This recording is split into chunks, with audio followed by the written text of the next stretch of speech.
and welcome to another beaut. Oh my God! Hold on. Let's do it again. Do it again. Do it again. Hello, everyone.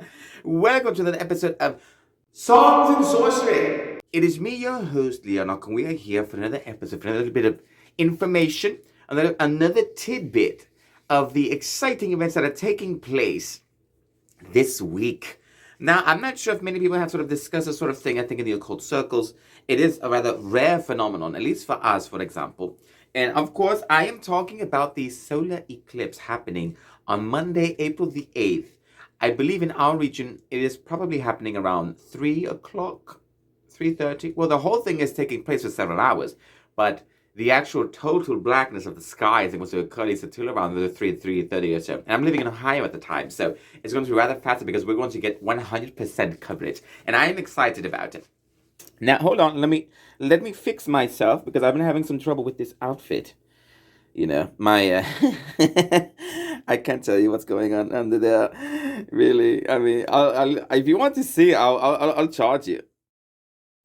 I think honestly, a lot of people are just, sort of taking this day to just observe this rather great celestial phenomenon. But I, for some reason, have the impulse to do something a bit extra.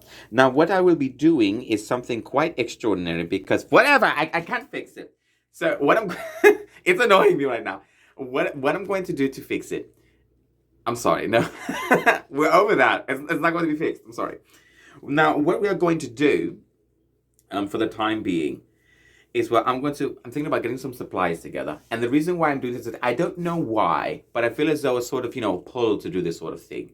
Now, the reason why I see it as a very, big event, other than the fact that we won't see another coverage like this for like another 300 years or so, 3 centuries, I'll be alive for you.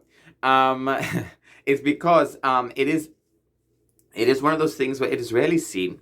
And it is something that I believe can form a great change, and it's a good starting point for a new life. Now, to me, the solar eclipse, though it is something quite, astronomical, practically, it is something that I think should be observed. Even if you're just a person just sitting there, I think just looking at something upon this is something quite great, quite astounding, because you're probably not going to see it. Now, in some places, you won't get total coverage. You will see partial coverage, if not a good amount of it covering the sun. Here, we'll get black, which is going to be insane. It's going to be awesome. I'm so excited for it. And I'm going to record it, believe it or not. But what I think is important for me, at least, or for those of us who are sort of, thinking about this sort of thing, is because the eclipse, or the solar eclipse, is essentially the unification of the 2 deities known as Apollo and Artemis, where they reunite into one being, at least for a few minutes. Now, during that time, it's something quite astronomical. It's something that, doesn't happen very often. Now, the reason why it's significant, at least to me, is because I'm a person who's trying to, sort of communicate and work with sort of deities, and a person that sort of has a connection, I see, to these deities themselves. And so they are siblings. And so these are people that I think haven't probably been that close to each other for a long time. And so during this time, because you have 2 siblings reuniting, it is a time of recollection. They are sort of reconciling. They're sort of getting together. They're sort of coming together at this point, though rare it may seem, to sort of embrace one another. It is the celestial embrace of 2 celestial bodies. And even though scientifically we know that they are nowhere near each other, Apollo or the sun, for example, is very far away and Artemis is simply there. She's a lot closer. But it is the energy that is shared, and it's almost like the passing by of information, like, hello, it's nice to meet you. All these things. Doesn't mean their spirits aren't close, even though their bodies seem quite a bit far. But to our standards, these things are rather far. But, for them, they're, just maybe like this. But for us, it's like almost infinite. So I think during this time, when it comes to things like the solar eclipse, it is a time of reconciliation, of coming together. And it is also a time of rebirth, because they sort of come together to reform the womb that they are in. I call it the celestial womb that they were both in. Now, the goddess Artemis and the god Apollo were birthed by the goddess Leto, I think is her name, Leto, and the dad is Zeus. They came together, formed these 2 things.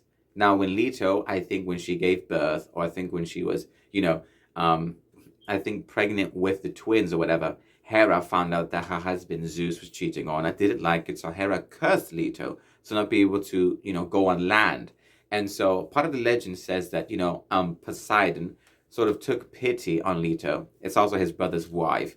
And he's like, well, I don't think it's right that, she shouldn't be allowed to, have anything. So, I know, uncharacteristically kind for these gods, right? But what happened, according to a certain legend, is that though Hera cursed her to not be able to step upon any land at all, any land, anything that was connected to the land or whatever, Poseidon was smart and he erected an island from the ocean that had not been touched by the curse because it was under his domain, because he owns the ocean. So he allowed this island to sort of rise up, and I think it was technically floating, so it wasn't touching the earth beneath it. And so she was able to go onto this land, and she was able to birth, Artemis and Apollo, the two siblings for, this sort of thing. Now, Artemis, she was birthed with, many things. She sort of inherited a lot of her traits from her mother, Leto, who was a goddess of, things like motherhood, child care, taking care of the young, and things like that, motherly duties and whatever, but Artemis, she had similar nature because she was helping her mother help birth Apollo according to the certain thing. Apollo was the second born according to this legend, though other ones say he's the first. But the point is that, Artemis, she inherited those gifts from her mother, but then she was also gifted with the bow as well. She was able to hunt. They're both considered hunters because they both use bows. And she was also able to, mend and heal and things like that, which are probably properties she got from her mother. And Apollo shares those same properties, though he also added the thing with, things like music, things like prophecy, things like poetry. He had a bunch of other things as well. So there's a lot of different stories about this. But when I heard that story, when I sort of saw the eclipse, I guess pictures of it and the simulations, I thought, wow, it's almost like a house visit for two siblings. They haven't really seen each other, only in passing, but they never really spoken to each other. So during this time, Artemis will be approaching Apollo, because Apollo's stationary. Artemis is the one that moves. She's the hunter. She's always on the move, right? Apollo is observant, though. Artemis is going to be traveling by, and then she's going to pay her brother a visit. And so during this time, Artemis's energy is sort of shifting. It's affecting us. And then when she gets here, she will be blocking the influence of the sun. So the sun and the moon, for example, will be null and void. So we will be entering into a period of darkness, which is what we experienced before the birth of the twins. And this calls to mind the womb that was preparing the twins for their birth. So in a way, this sort of, eclipse is going to be in the shape of like a dark ball, a womb, an egg of some kind that's going to birth two deities. You're going to be seeing the grace of light with the blackness of the void. And these sort of things are going to be merging together. It sort of calls to mind a celestial birth, or a rebirth of opportunity of a new day. And so when I sort of saw the solar eclipse coming up, this sort of feeling, this sort of emotion came over me, because I thought, what a brilliant time to do a special ritual that I'm going to be sharing with you, believe it or not. I don't know if it's going to work or not. It's a good symbolic gesture as well, just to start off something new. But I feel as though for those of us who are a bit unsure of the world we live in, for those of us who feel like as though we've lived a rather crummy life or whatever, use this opportunity, for those of us that are in these circles, to start anew. This is a ritual of rebirth, of starting over again. Because the celestial womb is going to rebirth the two twins. They're going to reconcile. Any sort of issues or differences they had in the past are going to be made new. They're not going to be there anymore. They're going to come together. Whatever conflicts you have, whatever issues you have, are going to come together during this point. And as the event ends, those issues are going to go away. Whatever issues, whatever discussions, whatever problems you have are things of the past. This is your start point. This is where you're going to renew whatever strength you lost. This is where you're going to reclaim what you have lost. And this is an event that is going to symbolize the birth of new power, of a new time. So whatever you wanted to do, whatever you want to be, I encourage you to sort of put it on a sheet of paper. Okay, I'll try to make it 3 things. The 3 things you're looking for in your future life to come, to make it easier. You can have a list, okay? Do this sort of thing, have these things in mind, and sort of use this time as to, put into the void, to put into the womb in the sky. And so when it separates, it will birth what it is you want, what it is you're looking for. Leto is waiting for her husband Zeus to deposit the sperm for the egg. And as it's forming within those minutes, it's going to then form into this new day, a new bright future, which is what sort of, happens during this sort of eclipse. It's going to be it's going to be like this. Like, it's going to pass by. You'll be like, oh, what a beautiful day out. It's getting rather dark, isn't it? Oh my! And then it's going to shine anew. So what I was going to do is, well, I was going to sort of take this time to sort of write down the things that I would want to happen. And, and it's going to be treated as well as an offering because it is to deities or whatever. But it's also to the event itself. Even if you're not a person that works with deities, you can still use this event to your advantage. It's a celestial event. It has energy, it has power, it has influence. And for those of us that sort of live in these circles, I think why not take advantage of this sort of thing? And if you don't want to do anything, just look at it, you're welcome to that too. Just because you sort of miss out on this event doesn't mean you can't do a new thing in the future. But I feel as though this is extra symbolic. It's something a bit extra, something that the universe can see, because we are all bearing witness to this event, because it's something that sort of doesn't occur. Like, these two won't be united again in this form, at least with 100% coverage for at least another 300 years. So that's a long time for us, for you mostly. So what I was going to do is that I was going to take a sheet of paper, write down the things you want, 3 things that you're looking forward to for the year, for your life, okay? What you want, what you dream of, anything. It could be anything. And so you're going to put that in a sheet of paper, okay? Like a sheet of paper like this or whatever, okay? You write it down, you have the sheet of paper there, okay? Then, if you want, this is what I was going to do. You're going to pretty much set up a place where the twins are going to reside, Apollo and Artemis. You're going to have the sun and moon there. It could be an altar. It could just be little placement pieces, just something to symbolize the event of the occasion. Okay, you can have your things like your fire, your candles, or whatever you want. You can have your bowls for the offerings and things of that nature. Then, I was going to have those 2 things set up there. And then, I was going to sort of pretty much dedicate a song or two, because that's what I do. I dedicate a song to Artemis and to Apollo, But I do that once I arrive at that point. And so I do this as the moon is slowly covering the sun. I sing their songs, I sing their dedications. And once I go there, you can even practice ahead of time, but when it comes to the actual ritual itself, that's what I'm going to do.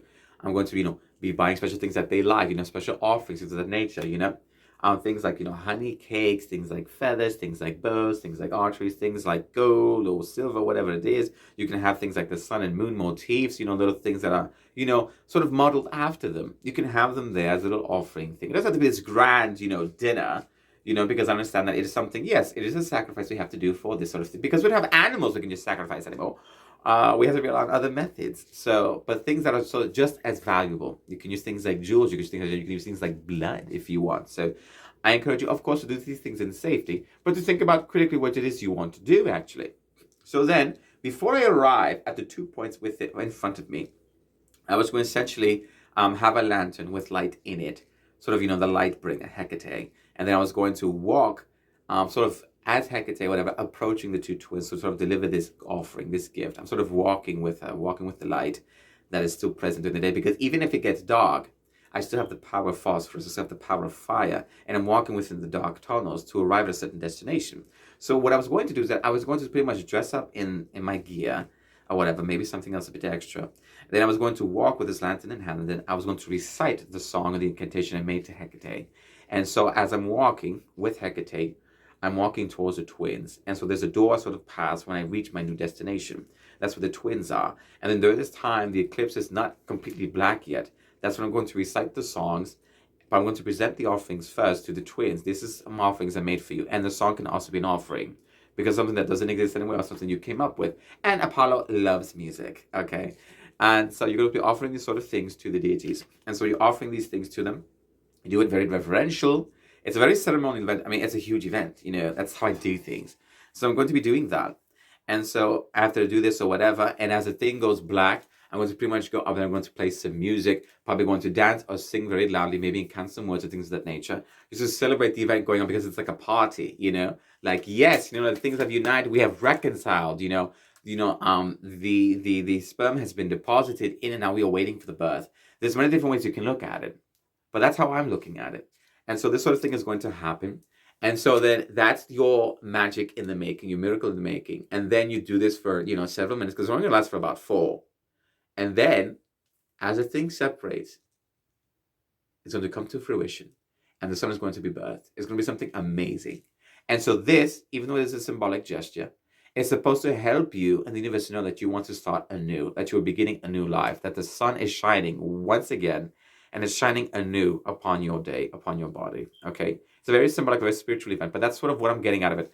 I don't know, maybe I'm reading into it too much, but that's essentially what I feel. Now, I did draw a sigil for the special thing that I am using. Will I show it? Why not? You know, if it works, it does. It does, and awesome. If not, this is a sigil that I created for this sort of thing. Now, can you see it? I don't know. It's not coming up well on the camera. But it is something like that. Something, it is for me. I can probably take it out if I don't want you to see. I'll probably put something else up. But anything sort of you come up, it sort of speaks to you. I urge you to use for this sort of thing. This is for me. And if it doesn't work, then it doesn't work. At least you made something nice. And it's still an offering for the gods, even if what you wanted or whatever. But the thing is, you don't know till you get to that point. Even still, you are still doing a ritual for the deities. You're still doing it, working for the universe, for the sun and the moon, whatever those energies are. You're showing them your appreciation. You're showing them what they're doing is awesome and what you hope to get out of it. Okay? It's sort of a meeting. These two things are meeting. They're talking, they're reconciling, they're hugging, maybe they're fucking. Whatever it is, whatever these things are to you, use that sort of thing as a way, as a symbol of the rebirth, sort of a way to start over again, because many of us feel like we need to. Whatever issues you've had, whatever wrongs you've done, you want to start over, you want something new, different, use that time as a starting point for your new life, and it is something that, perhaps is unknown because no one really talks about, how to use an eclipse, at least from my understanding. I haven't really, but this is something relatively novel. It's something new, but if it works, there you go. That's all that matters, is if it works, okay? And honestly, if we get powers, bonus. that's what I want. Some powers would be awesome. Could you imagine? It'll probably never happen, but if it did, that'd be fantastic. Absolutely nuts. But that's pretty much the gist of it. Now, of course, I did forget to mention that there's a couple of things I sort of wanted to talk about. I have some videos in the works that are coming on their way, and I have some ideas that I want to throw about in your direction. But I feel as though this particular video, because the event is happening tomorrow, I thought I should upload this as soon as possible, as quick as possible. And if there's any sort of questions or perhaps, concerns you have for my safety, put it in the comments, or I'm going to probably upload this to Facebook. But if you're not on my Facebook feed or whatever, I'm going to upload it to YouTube. So just use the comments there, okay?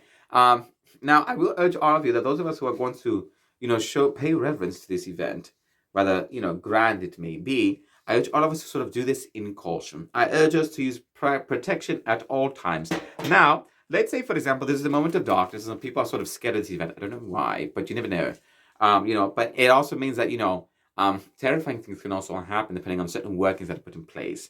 So use your protective charms. Anything against the dark or evil influences will do. And something that's general, that just protects you, period, from anything and everything, is also good. Though it could potentially block whatever boon you are seeking. But, just help program it to something, just do it something specific. Say, I don't want anything to hurt me physically, or put something in the protection that says, something specific so it knows what the fuck it's doing. Put something where it's like, I want protection against bad luck, things like that. It can look like, okay, then you would specify what bad luck is and whatever. You can do things like that to program it. But several things can happen. People will probably use this event for those purposes. But if you're not those people, right on you. And also take your precautions as well. But also be strong and learn how to strengthen yourself in this. Don't let this moment be robbed from you. Don't let that evil, that negativity take away a potentially beneficial, beautiful thing in your life. I'm going to record myself doing it. I'm not really that shy about it. I feel as though this is me doing it. Am I going to sort of mute what I'm saying? Yes. There are certain words and maybe certain phrases or certain songs or whatever that I probably don't want out there yet, at least in that, moment. But it is something that I'm doing for them that they hopefully can hear this. But I'm going to be probably dressed up in this and get up. If not, I did select a specific color. I was sort of feeling the hat, but honestly, I probably could just take it off, at least this event. Even though this hat is very symbolic of, the eclipse blocking the sun. But, I feel as though I should probably do something a bit extra. Will I be unmasked? Oh, that's a brilliant question. I don't know. I may be. Will I show you? I don't know. But those of you who sort of kept up on my socials may know what I look like already. But I don't know if I put it on YouTube or not, so maybe not. Honestly, thank God. But it's a whole thing. So I'm going to be doing that. Let's see here. What I was going to mention, there's being precautious, protective charms. What I'm going to be doing. There was yes. So there are some videos I have going in the works. I'm going to be working on them probably after this one. But I thought as well, because this one is rather recent. It's happening, tomorrow. I was like, I should probably upload this and see what people think about it. Now, I'm a person, I haven't been in sort of this world for too long, but in my other ones, I've done so many other things, and there's sort of different things that I can apply. But this one, the laws, like I've mentioned before, work differently, so I have to sort of accommodate for that. But I am rather excited about this sort of event, and there's a lot of things happening, I think, that I have planned in the future. And even if you don't know what to do, the one thing you can ask for is for perhaps a meaning, a purpose you're looking for, perhaps something that speaks to you, that you believe that the universe has in store for you, whatever it is. But I feel as though this is a moment where I think your dreams can sort of start happening to fruition. However, what I must preface by saying is that no matter how much you wish for things, you put this out there, you do the working, whatever it is, something this big requires a big working, and to constantly be working at this, if you want to make your dreams a reality, you have to work at those sort of things. If you want your life to become anew, you have to leave the things of the past buried, and you have to put into the womb what it is you want to come from it. Okay? So I urge all of you to sort of think critically today and during this time as to what you want to do for that event. Okay? Now, this video wasn't supposed to be rather long. It's supposed to be, a bit short, but it is something that I feel as though all of us need to sort of come to realize, because it's something that is, sort of inescapable for the time being. Okay, so I'm going to be, putting this out there. For those of you that are in my circles, in my occult circles, comment on this video, do something similar, show what you're going to do for this event, either today or tomorrow, after the math, that's fine. Just, talk about what you're going to do, or just comment, below, like, I'm going to be doing this, or, to give each other pointers as to what you sort of want to see happen from this. Now, this, of course, is something that I thought about. We're joking online, saying things like, we're going to get powers, it's going to be crazy. If we do, awesome, but realistically, maybe not, but you never know. No, we sort of want these new things. I'm taking it as a point to start anew, to start over, a new life. What you want, expecting, new love, new power, new experiences. Is it freedom you want? Is it jobs? Is it career? Is it dreams? Is it strength? Is it could be anything. Use this moment, use this time, because it won't come again. So sort of, take matters into your own hands and achieve the desire and the dreams you always wanted. Okay? So, without further more delay, this is a bit short, but I admit that. Thank you so much for watching this video. It is rather pressing, but I feel as though, think about carefully what I've done. Will there be a song in the front? I don't know, but I was like, you know what? I just want to keep it something short, even though it's not technically that short, but something that I felt as though I should probably upload. It is going to be the year 2023, April 8th, the solar eclipse. And new beginnings, people. That's new beginnings. That's what I'm hoping for. So, without further delay, thank you so much for watching. Thank you so much for listening. I thank you all so much for watching sort of things, for keeping up with this current content. And I do apologize if I haven't uploaded anything sort of rather recently or consistently, because I do work, life, takes advantage of me. Let's see. Make sure that you are all practicing safety, whether it's sex or magic. Make sure that you are keeping up with friends and family that love you, that welcome you. Make sure that you are keeping up on your studies as well, because you have to be smart and important. Remember that I care for you, that the community cares for you, that you have a family here on Songs and Sorcery and in other occult spaces as well. Know that, we accept you for who you are as a person, even though it may not be what you look physically, but who you are as a person, because we are just simply spirits inhabiting your shell at the end of the day. But we still have to acknowledge that we ourselves are spirits, that we are, coming to a point of communication, of communion, which is what this great celestial event symbolizes, and then we start off something new. And honestly, don't be a dick, be smart. And remember that it is not bad to be woke, just don't be stupid, okay? That's all I'm saying, that's all I'm asking. And honestly, I love all of you. Farewell to all of you. I may ascend a new plane. You might not see me after today. I don't know what's going to happen. It's going to be fantastic nonetheless. So I urge all of you to, be safe, be kind, rewind, and practice in excess greatness. Goodbye.